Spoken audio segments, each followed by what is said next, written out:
वाल्मिक कराड जो आहे तो सध्या बीड तुरुंगात आहे। खरं तर बीड जिल्ह्याच्या तुरुंगामध्ये त्याला ठेवणंच चुकीचं आहे, कारण बीड जिल्ह्यामध्ये त्याला VIP ट्रीटमेंट जी आहे ती जेलमध्ये मिळते। कॉमस्कोर नुसार आता isakal.com आहे देशातील नंबर 1 ची मराठी न्यूज वेबसाईट। प्रत्येक अपडेटसाठी isakal.com ला नक्की भेट द्या। बीड जिल्ह्यातून अनेक आम्हाला फोन येतात की वाल्मिक कराडला तिथं फोन देण्यात येतो, अगदी जवळच्या लोकांबरोबर तो व्हिडिओ कॉलवर बोलतो, अशा पद्धतीचे व्हॉट्सअप कॉलवर जी आहे ती माहिती देणारे कॉल येतात। आजची जी घटना आहे गीते आणि वाल्मिक कराड अशा ज्या दोन टोळी आहेत त्याच्यामध्ये आधीपासून गँगवॉर किंवा दुश्मनी आहे, परंतु आज जर वाल्मिक कराडने मारहाण केली असेल किंवा वाल्मिक कराडला मारहाण केली असेल तर जेल प्रशासन का झोपा काढतंय का? याच्या आधी पोलिसांवर आरोप झालेत बीडच्या, आता जेल प्रशासनावर आरोप होत आहेत। म्हणजे वाल्मिक कराडला वाचवण्यासाठी आता महादेव गीते आणि त्यांच्या टोळीला हर्सुल जेलमध्ये रवानगी केली। खरं तर ही रवानगी वाल्मिक कराड सुदर्शन गुलेची व्हायला पाहिजे, पण वाल्मिक कराड सुदर्शन गुले आणि त्याच्या टोळीला VIP ट्रीटमेंट दुसऱ्या जेलमध्ये देता येणार नाही, म्हणून त्यांना बीड कारागृहातच ठेवण्यात आलेलं आहे। मला वाटतं ज्या जेल प्रशासनाने निष्काळजीपणे हे हाताळलेलं आहे किंवा तिथं घडलेलं आहे, तर जेल प्रशासनाचे जे कोणी प्रमुख बीड जिल्ह्यात असतील त्यांची जी आहे ती तातडीनं बदली करावी आणि चांगले अधिकारी तिथं आणावे।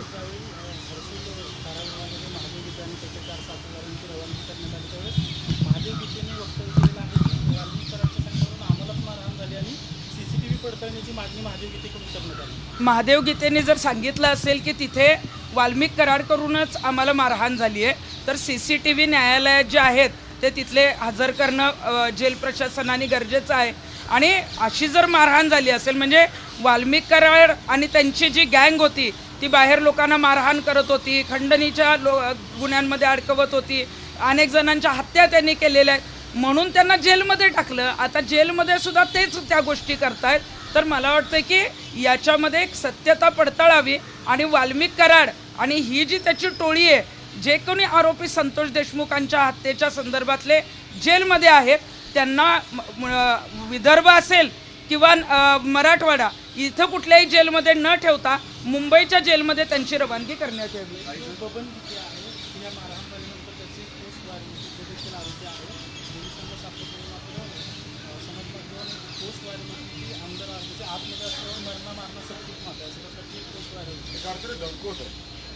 बबन गीते असो किंवा वाल्मिक कराड असो, या गुंडांच्या टोळ्या संपवण्याचं काम आता गृहमंत्र्यांचं आहे।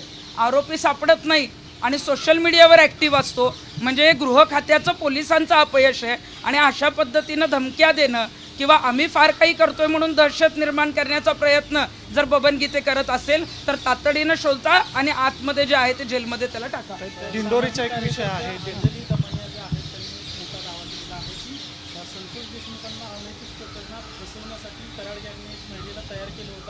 त्या महिलेची आता 8 दिवसापूर्वी हत्या झाली अशा प्रकारचा दावा अंजली दमाने केला। मध्यंतरी कळंबच्या एका महिलेला संतोष देशमुखांच्या प्रकरणामध्ये जबाबाला बोलवलं होतं।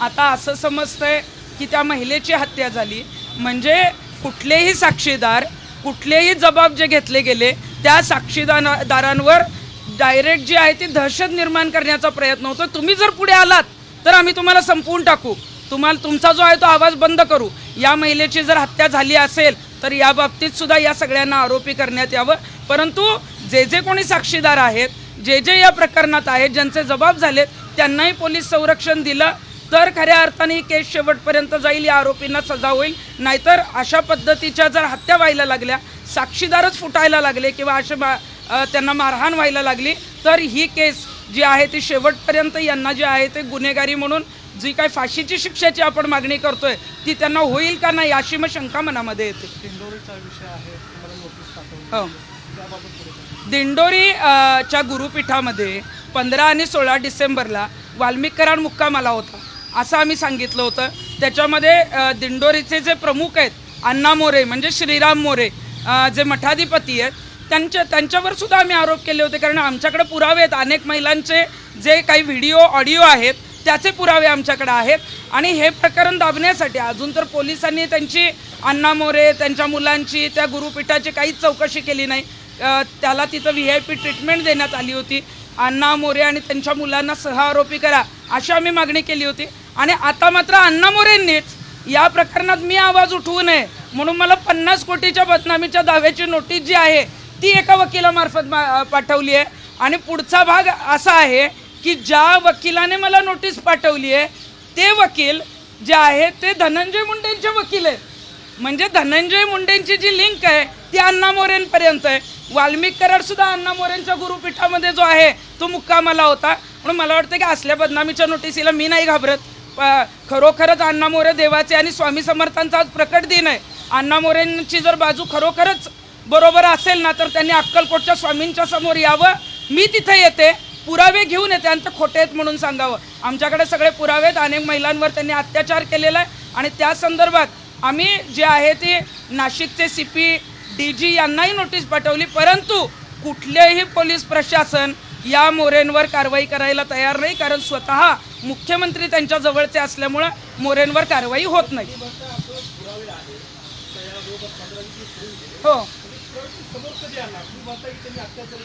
हो, महिलांवर अत्याचार केलेले काही व्हिडिओ, अगदी सेक्स व्हिडिओ सुद्धा अण्णा मोरेंचे आमच्याकडे आलेले आहेत. ज्या महिला आमच्याकडे आलेल्या होत्या, मी पत्रकार परिषद घेतल्यानंतर त्यांच्या घरी त्यांचे काही भक्त जाऊन त्यांना धमक्या देणं, घराच्या बाहेर न पडणं, तुम्ही जर परत आवाज उठवला तर तुमच्या परिवाराला मारून टाकतो, अशा पद्धतीच्या धमक्या दिल्यामुळं त्या महिला अजूनही पुण्यात आल्या नाही. त्या महिलांना घेऊन माझी पत्रकार परिषद मी जे आहे ती घेणार होते. परंतु त्या जरी नाही आल्या तरी आम्ही या प्रकरणात माघार घेणार नाही. देवाचे भक्त असाल तर तुम्ही बदनामीचा दावा जो आहे तो 2 रुपये 3 रुपये 100 रुपयाचा दावा दाखल करायचा. हे पैशांचे भक्त आहेत म्हणून 50 कोटीचा दावा आमच्यासारख्या सामाजिक कार्यकर्त्यांवर दाखल करण्याची बदनामीची नोटीस पाठवत आहे. आम्ही असलेलं घाबरत नाही. जे काही सत्य आहे ते पुराव्यानुसार घेऊन जे आहे ते नाशिकला येणार आणि पुरावे सुद्धा लवकरच मी बाहेर देणार आहे.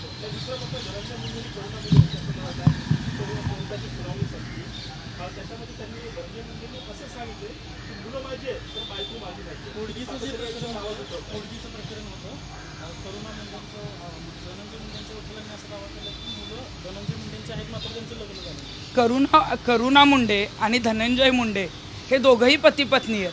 करुणा मुंडे अनेक वेळा आमच्याकडेही ऑफिसला आलेल्या आहेत. करुणा मुंडेंकडे सगळे पुरावे आहेत. करुणा मुंडे या धनंजय मुंडेंच्या पहिल्या पत्नी आहेत आणि आता करुणा मुंडेंपासून झालेली मुलं जी आहेत ती माझी आहेत असं जे आहे ते धनंजय मुंडे सांगतात. परंतु प्रतिज्ञापत्रामध्ये करुणा मुंडेंचा उल्लेख पत्नी म्हणून त्यांनी केलेला नाही आहे. म्हणूनच ते सांगतात की आम्ही लिव्ह इन रिलेशनशिपमध्ये राहतो, कारण त्यांची आमदारकीही जाईल आणि म्हणूनच त्या मुलांना तुम्ही स्वीकारता पण त्या पत्नीला अनेक वर्ष साथ जी आहे ते करुणा मुंडेंनी धनंजय मुंडेंना दिलेली आहे. परंतु त्यांना ते नाकारत असतील तर ते पूर्णपणे चुकीचं आहे. करुणा मुंडेंना जे आहे ते सन्मानाने धनंजय मुंडेंनी स्वीकारणं गरजेचं आहे, जसं मुलांना स्वीकारलं. आणि त्यांच्या ज्या काही मागण्या आहेत त्या त्यांचा कौटुंबिक वाद आहे, तो बाहेर येण्यापेक्षा त्यांनी तो तिथल्या तिथं मिटवणं गरजेचं आहे. देश विदेशातील प्रत्येक घडामोडींचे लाईव्ह अपडेट मिळवण्यासाठी आता साम टीव्हीच्या सर्व सोशल मीडिया प्लॅटफॉर्मला लाईक, फॉलो आणि सबस्क्राईब करा.